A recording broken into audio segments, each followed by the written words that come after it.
Hi students, now we are going to discuss about non-uniform circular motion. In the previous video, I explained what is meant by uniform circular motion, in which the body is revolving in a circular path with constant speed. Okay. Now what is meant by non-uniform circular motion? For example, you look at this picture.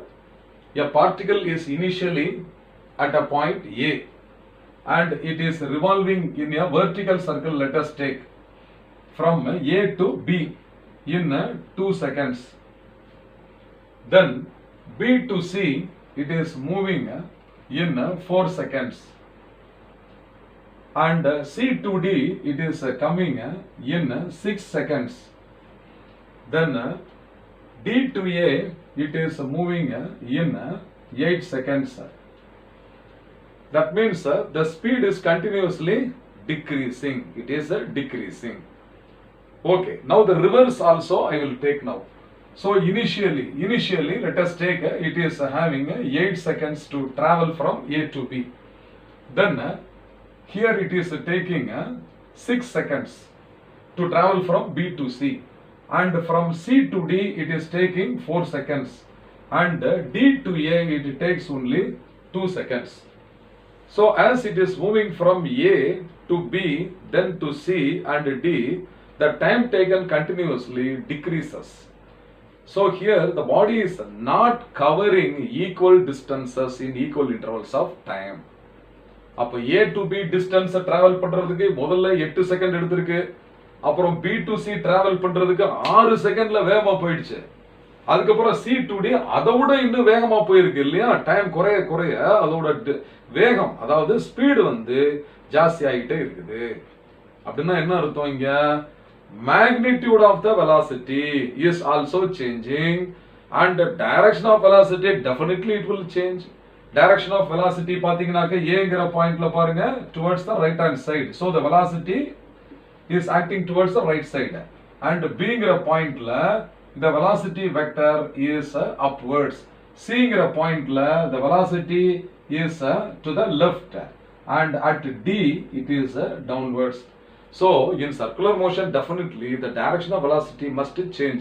In addition to that, if the magnitude of the velocity also changes, then such a circular motion is called as what? Non-uniform circular motion.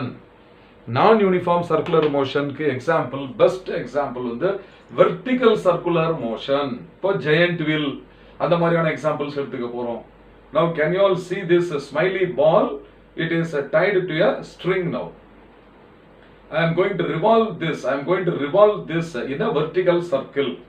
இப்போ நல்லா கவனிங்க அது எப்படி போகுது அப்படின்றத பாப்போம். இப்போ இங்க பாருங்க, இப்போ வெர்டிகல் சர்க்கிள்ல சுத்துது. பாருங்க மெதுவா சுத்துதா, ஸ்லோவா சுத்துதாப்பா?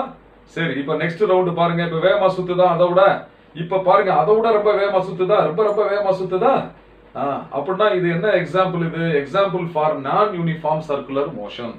So when it is revolving in a vertical circle, நம்ம பார்த்திருக்கோம் இல்லையா, கீழே இருந்து மேல போகும்போது it is moving against the gravitational force. கீழே இருந்து மேல போகும்போது gravitational force-க்கு against-ஆ போகும்.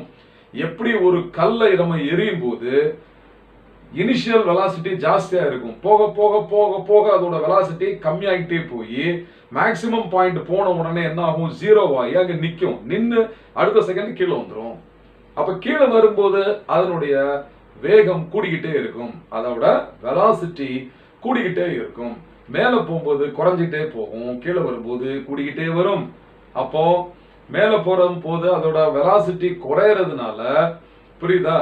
அப்போ இது நான் யூனிஃபார்ம் சர்க்குலர் மோஷனுக்கு எக்ஸாம்பிள். சரி, இப்ப ஃபேன் வேகமா சுத்திக்கிட்டு இருக்கு இல்லையா? ஃபேன் வேகமா சுத்திக்கிட்டு இருக்குது. சடனா அதை சுவிட்ச் ஆஃப் பண்ண உடனே எப்படி அது நிக்குது? உடனே நிக்கிறது இல்லையா? கொஞ்சம் கொஞ்சமா அப்படியே சுத்தி ஸ்பீடு கம்மியாகி நிக்குது. அதே மாதிரி ஃபேன் சுவிட்ச் ஆன் பண்ண உடனே என்ன ஆகுது பாருங்க, பிளேட்ஸ் ஃபேன் ஆன் பண்ண உடனே அந்த பிளேட்ஸ் முத சர்க்கிள் மெதுவா சுத்தும், அடுத்து செகண்ட் தேர்ட் ஆன்வர்ட்ஸ் வேகமா சுத்திக்கிட்டே இருக்கும், அதுக்கப்புறம் ரொம்ப வேகமா சுத்தும். பார்த்திருக்கீங்களா? அப்ப இதெல்லாம் பெஸ்ட் எக்ஸாம்பிள்ஸ் ஃபார் வாட்? நான் uniform circular motion. at the tip of the blades of the fan வந்து example for what non-uniform circular motion. அதே மாதிரி இந்த vertical motion, the vertical circular motion of this object like this. First circle மெதுவா சுத்துது, அப்புறம் வேகமா போகுது, அதுக்கப்புறம் ரொம்ப ரொம்ப ரொம்ப ரொம்ப வேகமா சுத்துறேன். அப்ப இந்த இடத்துல வந்து both the magnitude as well as the direction of the velocity changes. Such a type of circular motion only is called as a non-uniform circular motion. இப்போ non-uniform circular motionல magnitude of the velocity changes. எந்த டைரக்ஷன்ல? இங்க பாருங்க, அதாவது ஒவ்வொரு point A, B, C, D இப்படி வெவ்வேறு பாயிண்ட்ல எந்த டைரக்ஷன்ல velocity ஆக்ட் பண்ணுதோ அந்த டைரக்ஷன்ல ஒரு ஆக்சலரேஷன் இருக்கும். இந்த ஆக்சலரேஷனுக்கு பேர் வந்து tangential acceleration. This is AT, which is called as tangential acceleration, and this AT is called by the name tangential acceleration.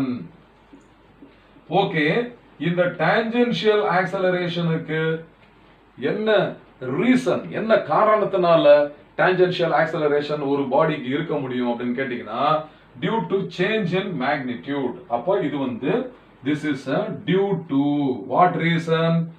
Due to change in magnitude of velocity. Due to change in the magnitude of velocity. Understand? Magnitude of the velocity change ஆகுது இல்லையா? அப்போ அதனால ஒரு acceleration இருக்கு, அதுக்கு பேர் தான் tangential acceleration. இப்போ direction of velocity change ஆகுதுலப்பா, direction of velocity change ஆகுது இல்லையா every pointல, அந்த acceleration நம்ம ஏற்கனவே சொல்லிட்டோம் இல்லையா, மைய நோக்கு முடுக்கம், centripetal acceleration. அதாவது சென்டரை நோக்கி இருக்கிற acceleration. அப்ப ஆல்ரெடி இதுக்கு இன்னொரு acceleration இருக்கு, அது என்ன அப்படின்னு கேட்டீங்கன்னாக்க AC, centripetal acceleration. அப்ப AC is called centripetal acceleration. இந்த acceleration என்ன ரீசன்னாலப்பா வரும்? This acceleration is due to what reason? What is the cause of this acceleration? Due to the change in direction of velocity. Change in the direction of velocity. Velocity உடைய direction change ஆகிறதுனால வர acceleration தான் centripetal acceleration. Magnitude of the velocity change ஆகிறதுனால வர acceleration வந்து tangential acceleration. புரியுதா? இப்ப நல்லா கவனிங்க, இது வந்து direction of the velocity vector. இது ஏற்கனவே நம்ம படிச்சிருக்கோம், v square by r தானே.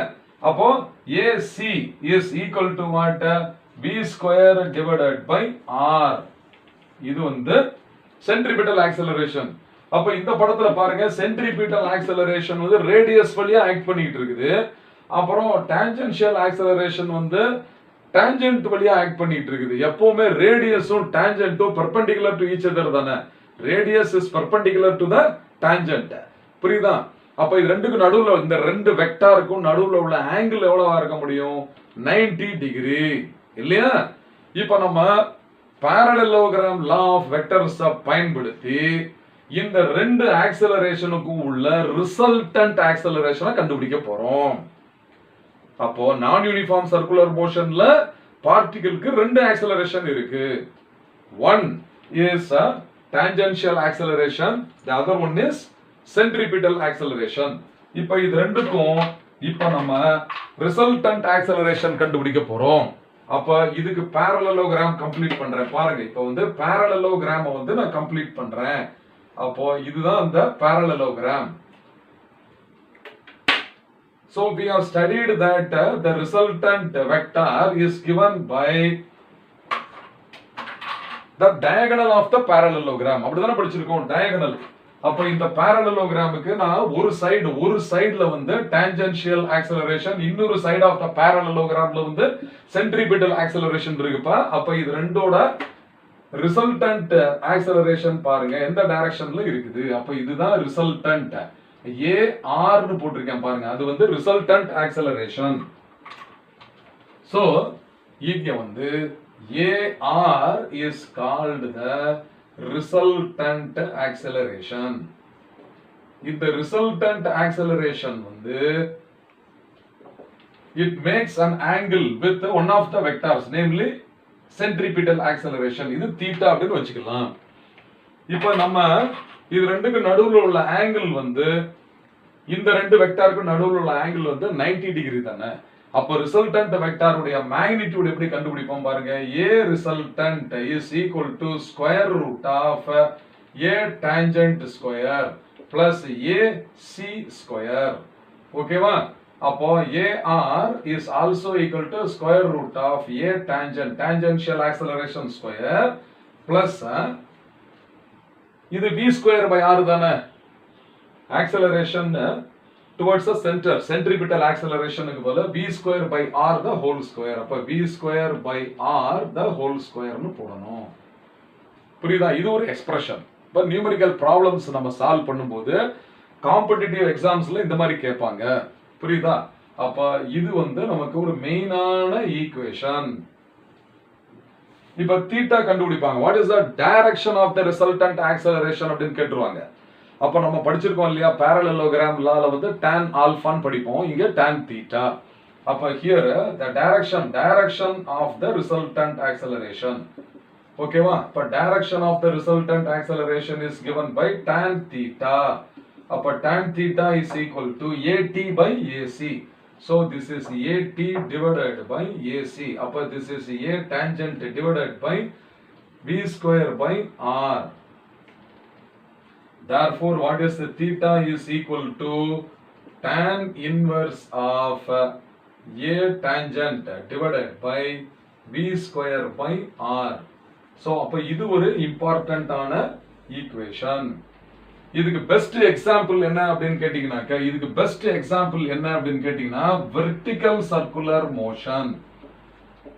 இப்போ வெர்டிகல் சர்க்குலர் மோஷன்ல when a particle is moving in vertical circular path, I told you, as the body is ascending upwards against gravity, அதோட magnitude of the velocity change ஆகும். எப்படி? குறைஞ்சிக்கிட்டே போகும். திரும்ப when it is descending downwards along gravity வர்றதுனால magnitude of the velocity change ஆகும். எப்படி? increase ஆகிட்டே வரும். அப்ப நீங்க rotational motionலாம் வரும்போது அடுத்த சாப்டர்ல இத திரும்பவும் படிப்பீங்க. I hope you must have understood. Okay, fine.